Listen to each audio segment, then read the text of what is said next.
자, 여러분 안녕하세요. 오늘의 한자어 279번 컨텐츠, 바로 이 글자, 이 한자어에 대해서 설명드리겠습니다. 첫 번째 글자는 이 글자이고요. 두 번째 글자는 이 글자입니다. 어떻게 읽고 어떻게 해석하는지 먼저 대략적인 설명부터 보고 자원풀이로 넘어가겠습니다. 첫 번째, 일단 이 글자는 폐백이라고 읽습니다. 우리가 폐백 혹은 발음이 어려우니까 폐백이라고 읽지만 우리나라 사전, 국어사전에는 폐가 장음으로 되어 있습니다. 그렇기 때문에 그냥 폐백 이렇게 하면 안 되고 폐백 이렇게 읽게 되겠죠. 자, 비단 등의 예물이라고 되어 있습니다. 특히 우리나라의 그 전통 결혼식의 풍습과 관련된 글자이고요. 자, 그래서 둘 다 비단이란 뜻을 가지고 있는 것으로 보입니다. 자, 첫 번째 글자를 먼저 보겠습니다. 이 글자는 우리나라에서는 한국 어문회에서 3급에 배정하고 있고요. 화폐, 폐 이렇게 되어 있습니다. 장음으로 되어 있네요. 자, 이 글자 일단 허신의 설문의자를 찾아보면 상당히 간단하게 되어 있습니다. 오히려 이 글자는 개인적으로 상당히 궁금증을 갖고 있던 글자 중에 하나였는데요. 그 이유에 대해서는 설명을 드리면서 차근차근 풀어드리겠습니다. 일단 소전체는 이렇게 되어 있고요. 지금과 비슷하죠, 해서와. 그러면서 우리가 얘기하려고 하는 이 백자가 나옵니다. 이 패자가 과연 결국 백이다 되고 있습니다. 그러니까 패와 백은 서로 매우 통하는 그런 글자다라고 할 수 있겠습니다. 그리고 수건건이죠. 수건건자의 뜻을 따르고 옆에 있는 이 글자 패자 이런 것으로 보입니다. 패자는 음이다라고 되어 있습니다. 그리고 보면 비제절이네요. 이거는 이제 도울 비자라고 하는데 비제절에서 이렇게 되겠네요. 패가 아니라 매로 되어 있네요. 참고로 중국어 현재 발음은 삐가 됩니다. 그러니까 패, 배, 삐 세 개 음이 그래도 어느 정도 통한다라고 볼 수 있겠습니다. 자, 이 화폐 패에 대해서 제가 왜 궁금증을 가졌냐면요. 화폐 패자 위에 있는 이 글자 때문입니다. 이 글자는 수건이 이렇게 써야 되죠. 이렇게 수건이 사람이 손으로 든 몽둥이로 이렇게 수건을 막 터는 거예요. 이게 터는 것이 먼지를 터는 것일 수도 있고요. 그죠? 이불 같은 걸 먼지를 털기 위해서 먼지털이로 이렇게 몽둥이를 때린 걸 수도 있고 뭔가 충격을 가하고 해서 이 수건, 천이 이렇게 해지는 것을 얘기합니다. 그럼 해진다는 것은 사실은 좋은 표현은 아니죠. 긍정적인 표현은 아닌데 여기에 수건, 건이 하나 더 들어간다고 해서 이게 비단의 뜻을 가지고 있습니다. 그리고 누구에게 정성을 담아서 비싼 물건 혹은 정성 담은 물건을 선물하고 드리는 뜻도 가지고 있죠. 그러면서 나중에 화폐라는 뜻도 파생이 되게 되었는데 왜 이런 부정적인 뜻이 들어간 것이 화폐패, 비단패가 되었는지 이 부분이 저는 개인적으로 상당히 궁금했던 것이죠. 그런데 이 화폐패에 대한 허신의 설문회자의 설명만을 보면 그 의문이 해소되지 않습니다. 다만 이 단옥제가 주석을 단 이 내용을 살펴보면 조금은 그 의문에 대한 해답이 나오지 않나라는 생각이 들었습니다. 그래서 보통은 이 단옥제의 주에 대해서 장황하게 설명드리지 않지만 오늘은 살짝 소개를 해드리겠습니다. 자, 어쨌든 얘기에 나오는 구절과 주석을 인용해서 단옥제가 설명하는데요. 이 화폐 패자라는 것은 사람들이 만들어진 물건을 가지고 스스로 덮어서 가리는 것이라고 주석이 되어 있다고 되어 있어요. 그러니까 화폐 패의 패는 위에 있는 이 글자는 이 뭐라 그럴까요? 패단할 때, 그렇죠? 뭔가 옷이 다 해진 그런 패가 아니라 위에 초두, 그렇죠? 풀초가 있는 가릴 패자가 될 수 있었다는 것이죠. 그 얘기는 곧 이 선물을 드릴 때 우리가 보통 그냥 이렇게 자, 여기 제 선물입니다라고 해서 선물을 그대로 드리진 않죠. 그것을 요즘에는 예전엔 비단으로 이 겉을 싸서 안 보이게 만들었겠지만 예전에는 이 비단으로 됐고 요즘에는 포장지로 이렇게 그렇죠? 좀 낭비라는 생각이 들기도 합니다만 어쨌든 포장지로 예쁘게 싸서 안에 있는 것이 무엇인지 보이지 않게 가리는 경우가 있습니다. 그래서 이 덮을 패자, 네. 덮을 패자의 어떤 축약형이다라고 보는 것이 맞지 않을까 싶습니다. 여러분의 생각은 어떠신가요? 그렇기 때문에 이 천을 나타내는 수건 건자도 있고 덮을 패자도 있어서 이 비단으로 위에를 이렇게 감싸는 것이죠. 어떻게 보면 안에 있는 것도 비단일 수 있지만 겉에 이렇게 선물을 위해서 포장을 하는 그 겉에를 감싸서 안에를 감추고 덮는 그런 포장의 용도의 비단일 수도 있다는 얘기죠. 그렇게 되면 예를 들어서 안에 있는 것이 비단이었으면 겉에 싼 것은 화려하지 않은 것일 수도 있겠죠. 그렇게 본다면 겉에는 조금 낡은 천으로 쌓았을 수도 있겠습니다. 어쨌든 여러 가지 해석이 가능합니다만 중요한 것은 이 화폐 패자 이 글자가 원래는 비단이라는 얘기죠. 뒤에 한번 설명드리겠지만 우리나라에서는 이건 혼례에서 패백이라는 말을 쓰지만 중국과 일본에서는 지금도 혼례보다는 이 제사를 지내거나 아니면 윗사람에게 무언가를 정성을 담아 선물할 때 이 패백이라는 말을 씁니다. 실제로 여러분 화폐라고 하면 이 재화 화자에 화폐 패자를 쓰는데요. 한쪽을 보시면 아래쪽에 이렇게 천을 나타내는 수건 건이 있고 한쪽은 조개 패자가 있죠. 그래서 이거는 조개로서 무언가 바꿀 수 이거는 될 화자지만 바꾸다의 뜻으로 생각하시면 될 것 같아요. 교환할 수 있는 그런 가치 있는 조개를 화라고 얘기했고 무언가를 교환할 수 있는 가치 있는 천 예전엔 특히 비단이었겠죠.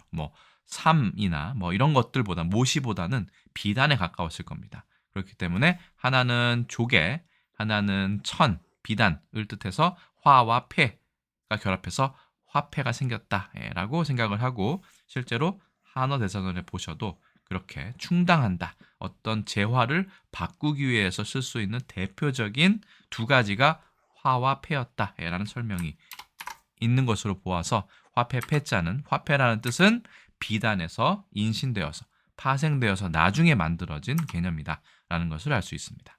좀 설명이 길었네요. 그래서 굳이 이 패자를 쓴 이유를 여러분 어느 정도 이해하셨으리라 생각합니다. 그렇죠?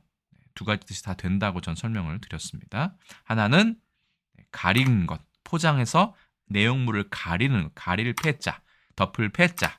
또 하나는 겉에 싸는 것은 조금 해진 물건이어도 상관없으니까 조금 그런 것을 선물할 때 좀 해진 옷감으로 겉에를 쌌다.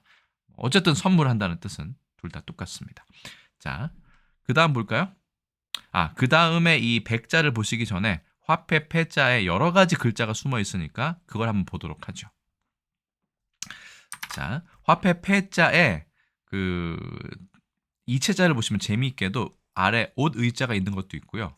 조개 패자가 있는 것도 있습니다. 이런 건 상당히 재미있다고 생각합니다. 그렇죠? 옷감이 될 수도 있고 조개가 될 수도 있기 때문에 결국은 이것은 비단, 화폐 모든 뜻을 다 가지고 있다라고 볼 수 있겠죠.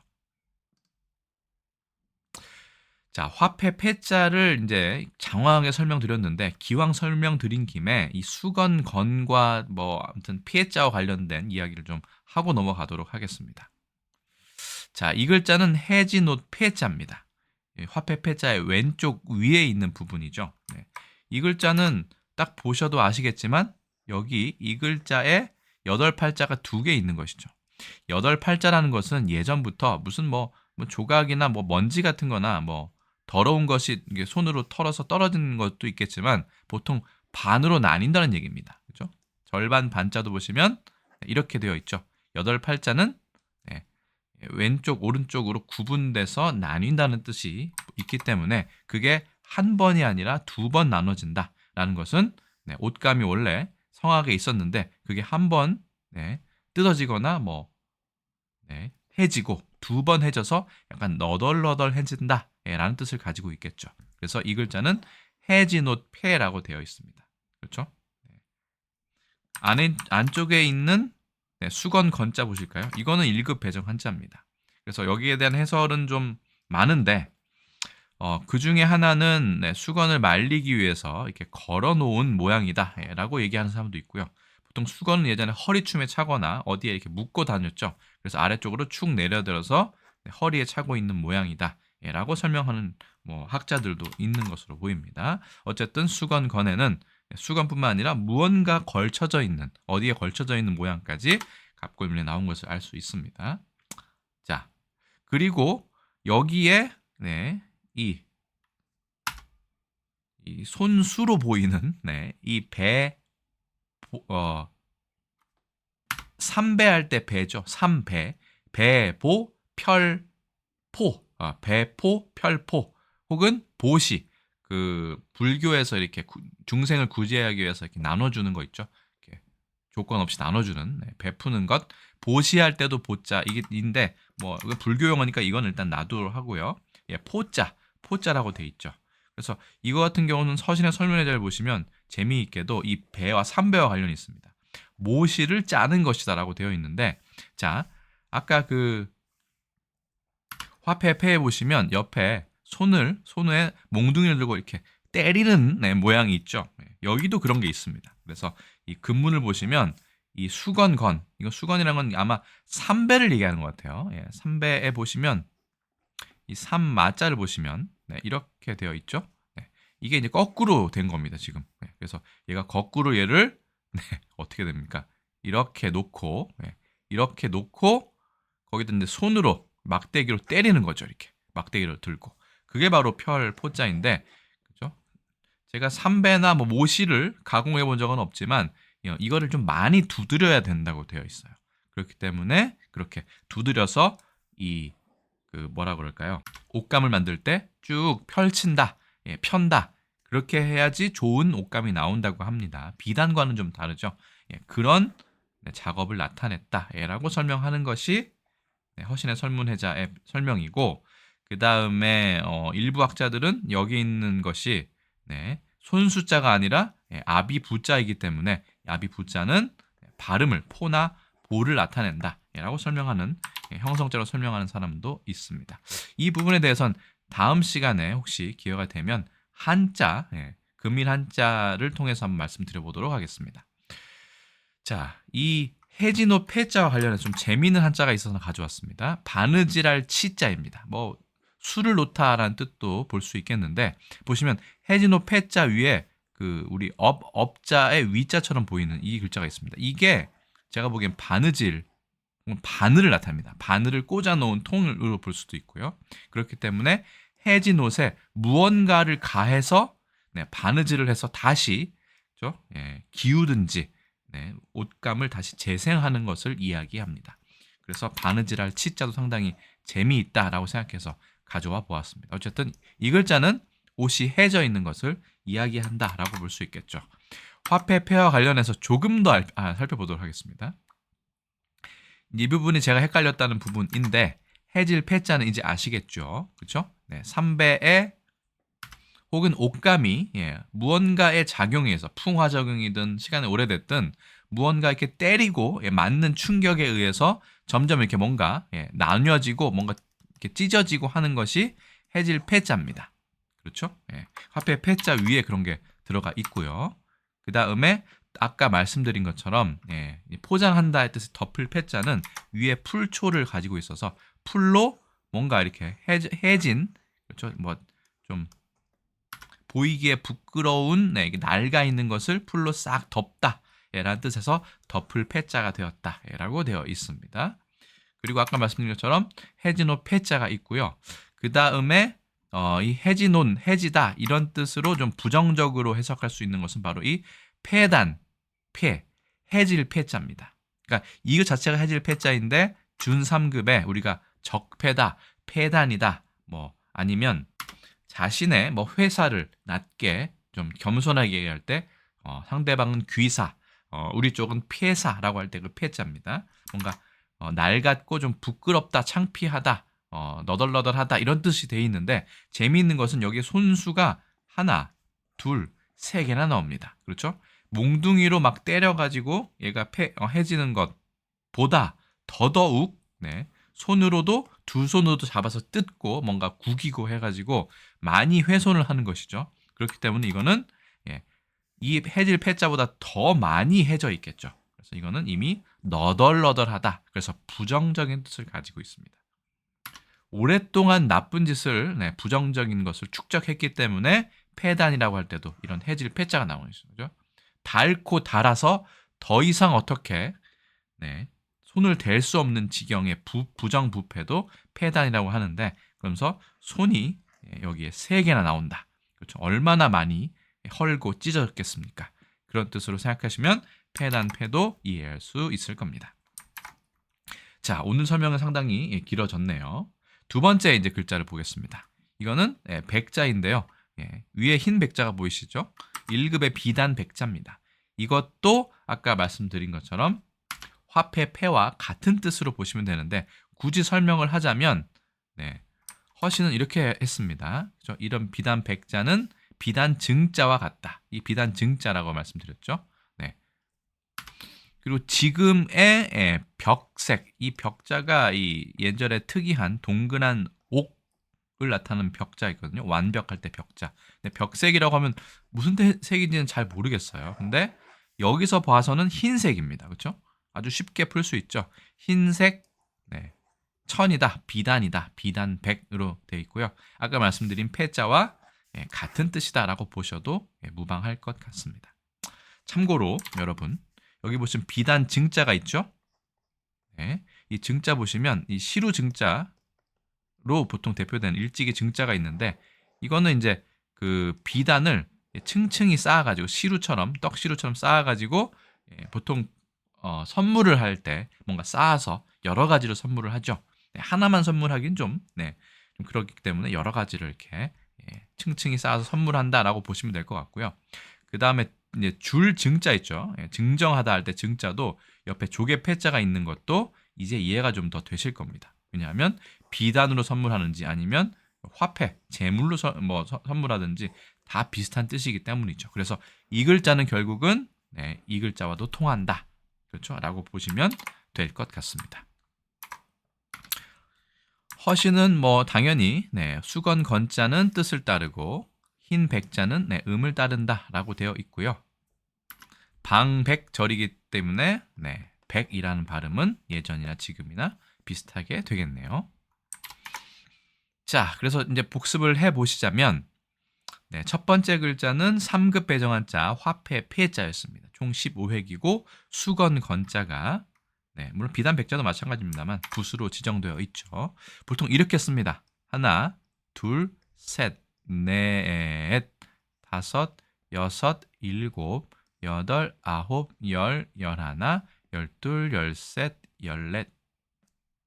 이렇게 14획이 나올 수도 있습니다. 근데 여기 15획이라고 한 거는 아마도 이것을 따로 분류한 것 같아요. 이렇게 하나, 둘, 셋 이렇게요. 넷, 다섯, 여섯, 일곱, 여덟, 아홉, 열, 열하나, 열둘, 열셋, 열넷, 열다섯 이렇게 따로 구분하면 15획이 나오지만 보통 이거는 한 획으로 쓰는 것으로 알고 있거든요. 그래서 보통 이렇게도 씁니다. 하나, 둘, 셋, 넷, 다섯, 여섯, 일곱, 여덟, 아홉, 열, 열하나, 열둘, 열셋, 열넷 해서 총 14획으로 쓰는 경우가 좀 더 많고요. 이거는 이제 작을 소자를 이렇게 그렇죠? 이렇게 좀 삐쳐서 위로 삐쳐서 쓰는 경우는 중국과 일본에서 이렇게 많이 쓰죠. 자, 15획이든 14획이든 뭐 중요하지 않죠. 그렇게 쓰면 된다. 자, 아래쪽에 비단 백은 더더욱 간단합니다. 물론 수건 건자가 붓으로 되어 있고요. 1급 배정 함자입니다. 써보겠습니다. 하나, 둘, 셋, 넷, 다섯, 여섯, 일곱, 여덟 해서 8획임을 알 수 있습니다. 화폐 폐라고 했지만 비단 폐자의 뜻이 좀 더 많고 선물하다의 뜻도 가지고 있다라는 것을 참고하시면 되겠습니다. 자, 이제 드디어 이제 폐백에 대해서 알아보는데요. 발음을 지켜서 폐백이라고 하셔도 되고 그냥 어려운 발음이기 때문에 폐백이라고 발음하셔도 됩니다. 임금에게 바치거나 제사 때 신에게 바치는 물건, 결혼식은 나오지 않았습니다. 또는 그런 일, 이게 1번 뜻으로 나온 걸 봐서는 원래는 이런 뜻이었다. 그렇죠? 라는 걸 알 수 있죠.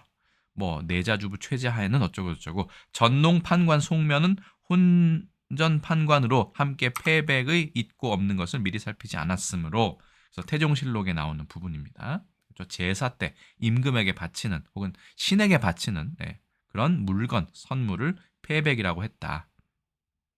우리가 알고 있는 패백은 바로 이 패백이죠. 두 번째 뜻, 신부가 처음으로 시부모를 뵐 때 큰절을 하고 올리는 물건 또는 그런 일, 주로 대추나 포 따위를 올린다라고 되어 있습니다. 이 부분에 대해서는 좀 뒤에 다시 설명을 드리도록 하겠습니다. 예전에는 신랑의 집에 가서 시부모께 인사를 드리면서 자, 제가 가져온 예물입니다라고 해서 이제 그렇죠? 이 비단을 드렸겠죠. 혹은 이 그 대추나 포 따위 같은 것을 이렇게 쌓아서 비단으로 쌓아가지고 예쁘게 쌓아서 이렇게 올리는 것을 얘기했을 겁니다. 하지만 예전에는 이걸 비단을 선물을 했었겠죠. 그래서 패백을 드리다. 시부모에게 패백 드리는 절차를 제례하고 신랑 신부가 나란히 서서 절만 한 번씩 하였다라는 정도의 예문이 있습니다. 우리 지금도 전통 혼례를 보통 드리죠. 양식 혼례를 드린 다음에 우리 전통 혼례를 드리게 되는데 그때 보통 패백을 드리다라고 하지만 그 과정에 대해서 잘 모르기 때문에 대부분 도우미들이 옆에 한 분 계셔가지고 이렇게 하십시오라고 코치를 해주죠. 자, 패백의 뜻 3번과 4번 뜻도 알아보겠습니다. 3번 뜻 혼인 전에 반대입니다. 신랑이 신부 집에 보내는 예물이다. 예포다. 그렇죠? 이거는 좀 의외죠. 이런 뜻도 있었지만 지금은 그냥 다 같이 있을 때 예식장 한 켠에 따로 패백실이 마련되어 있죠. 그래서 예전에는 이렇게 신랑이 신부 집에 보내는 것도 패백이라고 얘기했다. 뭐 이 정도를 알 수 있겠네요. 예포라는 말도 있습니다. 4번 윗사람이나 점잖은 사람을 만나러 갈 때 가지고 가는 선물. 이런 부분도 있다는 것이죠. 처음 찾아볼 때 청빈한 때문 마음은 있으나 보낼 것이 마땅치 아니하니 백지를 보내는 것이 높은 패백이라 장군은 허물지 말고 받으라 이렇게 되어 있네요. 야, 이 소설에 나온 부분인데 패백 높은 사람에게 윗사람에게 점잖게 선물을 하는 것을 패백이라고도 얘기했다라는 걸 알 수 있습니다. 지금은 거의 2번 뜻으로만 사용하고 있죠. 자, 패백이란 말 조선왕조실록에 찾아보니 81건이나 검색이 되었습니다. 물론 왕의 제사를 드릴 때 신에게 제사를 드릴 때 주로 사용됐음을 알 수 있습니다. 자, 그러면 뉴스를 볼까요? 1936년 동아일보 일제강점기 때의 신문입니다. 제목 패백과 제문 총독부서 전달식 되어 있습니다. 이거는 이제 제사를 지내는 것이죠. 그렇기 때문에 이 패백은 결혼식과는 관련이 없는 패백입니다. 두 번째 패백, 이제 결혼과 관련이 있는 패백이죠. 신부감에 인기 모은 패백 드리기 강습이라고 해서 옆에 사진도 나와 있어요. 이렇게 그죠? 신부 수업을 하는 거죠. 1966년이니까 아주 예전의 일입니다. 그렇죠? 그래서 동아일보 6면에 나왔던 기사도 있습니다. 패백이란 말이 예전부터 지금까지 그대로 사용되고 있지만 그 의미는 좀 축소되거나 변하였다라는 결론을 내릴 수 있습니다. 자, 그럼 패백이란 말 한중일 삼국에서는 어떻게 표현하고 있을까요? 자, 일단 중국입니다. 중국에서도 삐보라고 해서 패백이란 말이 있습니다. 물론 이 화폐 패자는 많이 줄어들었죠. 수건 건자가 있고 나머지는 그냥 이렇게 처리를 해버렸습니다. 상당히 간단하고 편하죠. 그래서 삐보라고 하면 패백인데 중국에서는 당연히 이 혼례에서 쓰는 표현은 제가 발견하지 못했고요. 아까 말씀드린 것처럼 비단을 드리는 것, 이렇게 올리는 것, 고대 제사나 아니면 곡물이나 선물을 할 때 예물이었다. 혹은 재물을 널리 이르는 말이다. 패백이란 말이 그렇게 해석이 되어 있었습니다. 한어 대사전에요. 그리고 뉘즈라는 말도 있네요. 그렇죠? 이거는 우리말의 패백, 혼례의 패백에 해당하는 말을 찾다 보니까 찾아진 것이고요. 여자가 신부가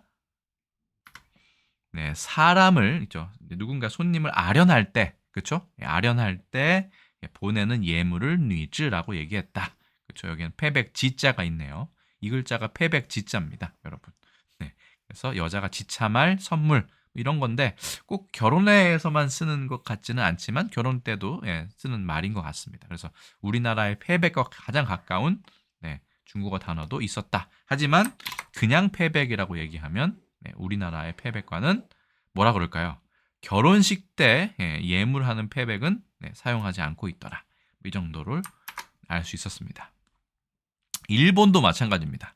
비록 일본도 우리처럼 패백이라고 쓰고 해하크라고 발음을 하지만 결혼식 때 지참하는 그런 시부모께 인사를 드릴 때 뭐 가지고 가는 그런 예물이라는 뜻은 없었습니다. 그냥 제사를 지낼 때 선물을 할 때 정도 쓰는 표현만 남아 있었을 뿐입니다. 자, 그래서 영어 표현도 이거를 찾을 수가 없었습니다. 그래서 그냥 패백 정도로 해서 우리 발음을 그대로 가져온 단어 정도만 억지로 만든 거죠. 이 정도를 찾아볼 수 있었고요. 뭐 굳이 이제 그 신부에 초점을 맞춰 설명을 드리자면 The bride would greet her in-laws and her relatives 해가지고 그녀의 시부모와 그 다음에 친척들에게 인사할 때 쓰는 것 뭐 이 정도로 의역할 수 있겠습니다. 영어식 표현 같은 경우는 그냥 억지로 갖다 붙인 경우가 있기 때문에 그냥 참고만 하시면 될 것 같습니다. 패백에 대한 영어 표현은 없다 라고 보시면 될 것 같습니다. 결국은 이 패백이란 건 우리나라에서 상당히 특화되어 사용되는 말임을 알 수 있습니다. 그렇죠? 중국과 일본에서 패백이라고 얘기하면 아마 예전에 쓰다가 지금은 쓰지 않는 그런 아주 문어체적인 표현이지만 우리도 어렵긴 어렵지만 패백이라는 표현을 심심치 않게 사용할 수 있는 것이죠. 주로 우리나라에서는 이런 풍경을 보실 수 있습니다. 그렇죠? 옆에 도우미를 하시는 분이 보이죠? 이분이 없으면 부모님도 신랑 신부도 제대로 그 절차를 따를 수 없을 정도로 거의 형식만 남아있다라고 보시면 되겠습니다. 하지만 이 광경이 또 시부모들이 원하고 또 신랑 신부도 긴장한 상태에서 이런 의식을 행하기 때문에 지금까지 남아있고 앞으로도 금방 없어지진 않을 것이라고 생각을 합니다. 자, 근데 재미있는 부분이 하나 있습니다. 이 패백에서 주로 대추나 포 따위를 올린다고 했는데 이 시아버지나 시어머니, 예전에 시아버지만 했는데 지금 시어머니도 하는 건지는 모르겠습니다만 주로 던져주는 게 있습니다. 예전에 몇 번 설명드린 적이 있는데 그게 대추와 밤입니다. 그렇죠? 그래서 뭐 대추와 밤을 몇 개, 어떤 건 아들, 어떤 건 딸이라고 하는데 그건 우리나라에서 속설로 굳어진 것 같고요. 보통은 이건 중국에서 왔을 확률이 매우 크다라고 설명할 수 있습니다. 그 유래를 아는 사람은 아주 많지는 않은 것 같고요. 오늘 잠깐 설명을 드려보도록 하겠습니다. 해설문 영상이니까 좀 더 자유롭게 설명을 드려보겠습니다. 자, 대추를 중국어로는 짜오즈라고 얘기합니다. 대추 조자입니다. 조금 한자가 다르게 생겼죠. 짜오즈라고 얘기하고요. 밤을 밤율자로 해서 리즈라고 얘기합니다. 그래서 짜오즈하고 리즈를 줄이면 이거 아들 자자는 아무 뜻이 없습니다. 짜오리즈가 되고요. 그 짜오리즈의 이제 해음 현상이라고 얘기하는데 언어 유희 같은 거죠. 미신 같은 건데 그게 이 짜오가 일찍 조자로 리즈의 리가 설립자로 아들 자자는 원래 뜻이 없었는데 아들이나 자녀로라고 해서 일찍 짜오 리 서라 아이가 선다고 뱃속에서 거꾸로 선다고 얘기하죠. 즈 자녀가 일찍 생겨라 라는 어떤 일종의 언어 유희이면서도 미신이면서도 해음 현상을 중국 사람들은 지금도 가지고 있습니다. 근데 그게 우리나라에 들어와서 그냥 이 중국어까지 설명하기에는 좀 언어적인 격차가 크기 때문에 그냥 밤과 대추를 이렇게 던져주고 아들을 많이 낳아서 잘 키워라 이렇게 덕담을 하곤 하는 것이죠.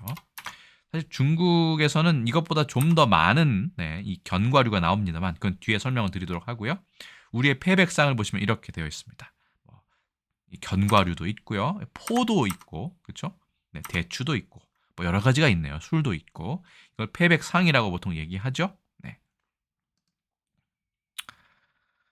자, 이게 중국의 이 패백상이라고 해야 될까요? 이 견과류입니다. 우리보다 두 가지의 견과류가 더 많은 걸 알 수 있죠. 일단은 밤과 대추는 똑같이 있는 것으로 보입니다. 근데 이 동글동글한 것과 여기는 땅콩으로 보이네요. 잘 보이실지 모르겠습니다. 이렇게 네 가지가 중국에서는 이 그 신방이라고 얘기하죠.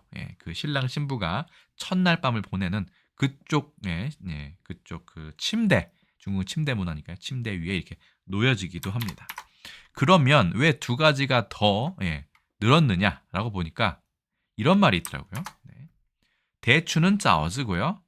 땅콩을 중국말로는 땅콩이라고 얘기하고 화생이라고 얘기합니다. 그래서 짜오즈의 짜오, 화성의 성, 그 다음에 꾀위안이라고 해서 용안이라고 하는 독특한 열매가 있는데 그것을 말린 것이 보통 꾀위안인데 어쨌든 그 은유를 맞추기 위해서 꾀위안이라고 해서 꾀이가 있고요. 그 다음에 리즈, 밤에 아들 자자가 있으니까 리즈를 따서 짜오성 꾀즈 라고 해서 조생귀자라고 이렇게 쓴 거 보이시죠? 이렇게 얘기합니다. 그러니까 일찍, 생, 나아라, 꾀, 귀한, 즈. 이거는 이제 논란이 있는데 아들이라고 하는 것이 전통적인 관념에 맞고 지금은 그냥 자녀, 자식이라고 얘기하면 될 것 같습니다. 아이. 그래서 이거는 대추, 이거는 땅콩, 이거는 용한 열매인 개원, 꾀이즈, 그죠? 꾀유엔. 그 다음에 이거는 리즈의 즈, 밤. 해서 조생귀자, 자오성꾀이즈라고 하는 우리나라보다는 그 품목이 수가 2개가 더 늘어났죠. 이렇게 미신을 믿기도 합니다. 이걸 보면 역시 중국에서 온 풍습이 맞는 것 같다라는 생각이 드실 겁니다. 그렇죠? 우리는 여기까지는 특히 우리는 이 용안이라는 열매는 우리나라에 나지 않죠. 그렇기 때문에 그냥 원래대로 밤과 대추 정도만 이렇게 던져서 그 풍습이 남아 있는 것으로 보입니다. 이 부분 여러분 잘 알고 계셨는지 모르겠습니다. 상당히 재미있는 부분이고 중국어를 모르면 조금 이해하기가 어려운 부분도 있는데 그래도 좀 무리가 될 수 있겠지만 자세하게 중국의 상황까지 설명을 드려봤습니다. 중국은 땅콩과 용안의 열매인 꾀유엔, 개원까지 이렇게 추가가 되었다라는 설명까지 드렸습니다. 오늘 컨텐츠는 상당히 길어졌습니다. 해설본 영상이니까 좀 양해를 해주시기 바라고요. 279번 컨텐츠는 화폐 패, 비단 패자와 비단 백자가 들어가서 패백이라는 말의 그 어원 그리고 뜻에 대해서 한번 알아보았습니다. 오늘 컨텐츠는 어떻게 도움이 되셨는지 모르겠습니다. 저는 이 컨텐츠를 준비하면서 시간이 좀 의외로 많이 들었는데요. 가끔은 이렇게 좀 시간이 좀 들더라도 문화를, 풍습을 설명할 수 있는 그런 컨텐츠도 종종 제작해서 공유하도록 하겠습니다. 제가 준비한 설명 여기까지고요. 저는 또 다음에 다른 컨텐츠에서 인사드리겠습니다. 여러분 안녕히 계세요.